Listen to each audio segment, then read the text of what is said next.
Time to get started on the first project of 2022. First thing to build are a pair of robot dogs. These are models by Tori Factory from their Gears in Action series. 35th scale, they also do them in 20th and 24th. I got them from Hobbylink Japan, and I'll be sticking a link down below. And let's open the box and see what's inside.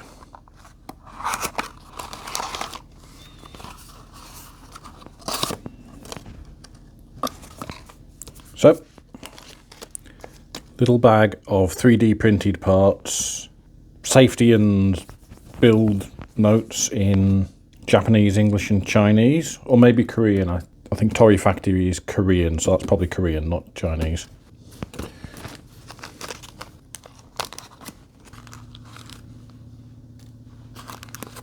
Pretty finely printed bits. Come on.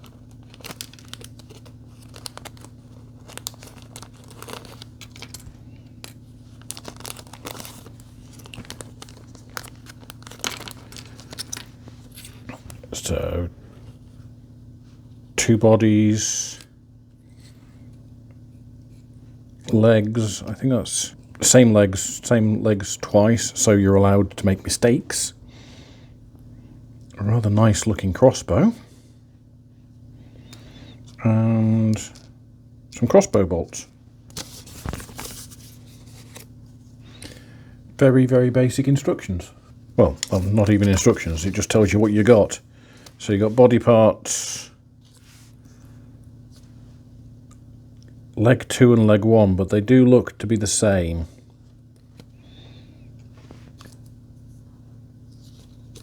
Bow and arrow. Right, let's get to very carefully cleaning one of these up and getting started on it. Also, I think this is meant to be a gun or a taser to go on the top of the other one. So one's got a bow and one's got a gun or a taser. I might dig into the parts box and find a different weapon to go on that one. Right.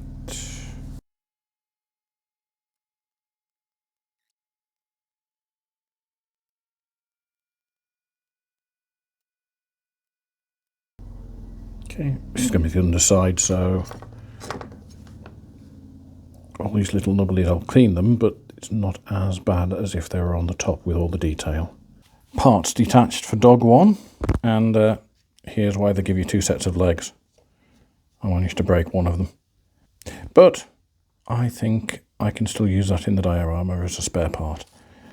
Now, the fiddle of putting it all together so that this one is kind of sitting. As with any fiddly job and my fat fingers, there was a certain amount of swearing, so it's for the best that I didn't record it.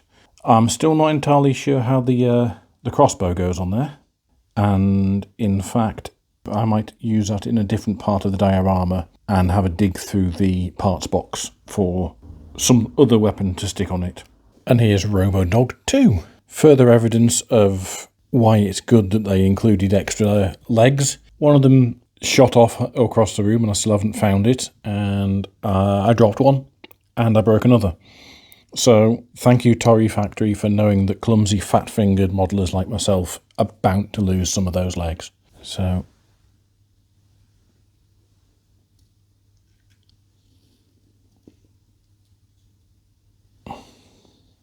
got them both posed. Haven't fitted the weapons yet. Like I said, I think that the bow might actually go somewhere else in the diorama,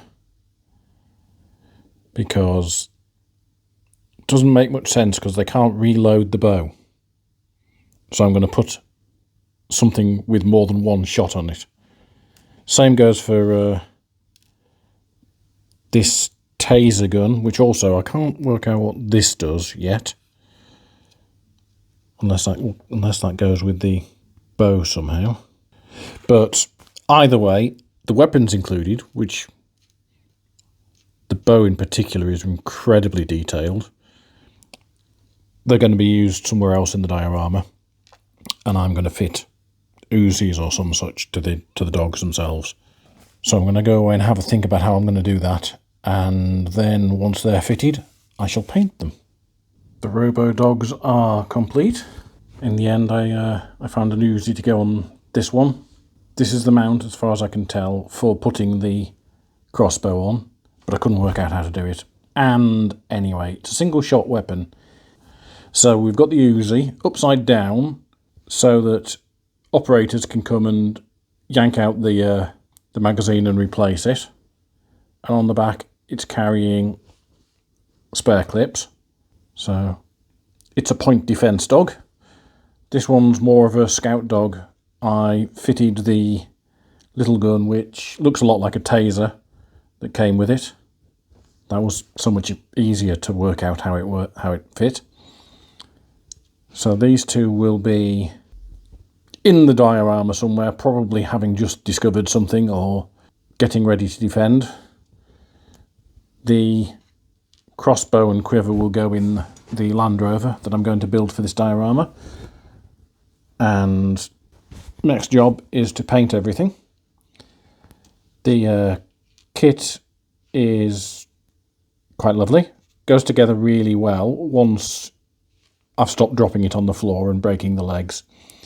The little mounting points on the legs, once they've been cleaned up, they fit very neatly and tightly into the body of the dog, so that I could pose it before I glued it quite well, with the exception of one of the legs where the mounting hole wasn't completely printed. But really good. Maybe less fiddly, obviously, in 20th or 24th, which is the other scale that they're available in. And maybe I'd be able to work out how to fit the crossbow properly in those scales as well. And this is not a diss on the crossbow. The crossbow is incredibly detailed. I love it. If Tori Factory wanted to print a few of these as a set, I think they'd find a market. So that's the dogs built. Next step, prime them, then paint them.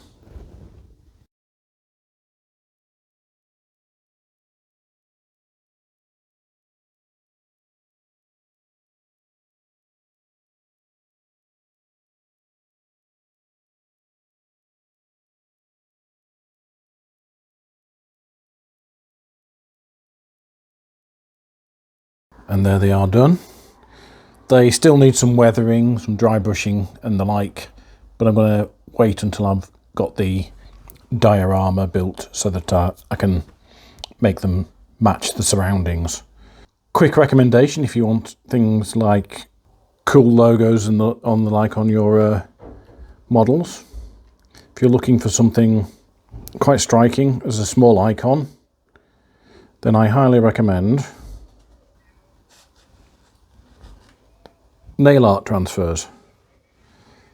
You can get them in big batches on eBay.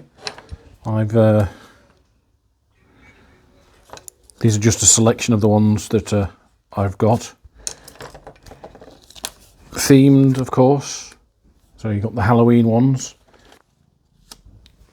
Some of them go into the copyright infringement, but that's a risky take. They do all sorts of themes, all sorts of icons that are great for backs of leather jackets and sides of vans. And obviously, they're all sized to fit on a nail. So there is a limit to where you can put them. But I found them really useful in this and other projects, just for a little bit of colour and a little bit of added detail.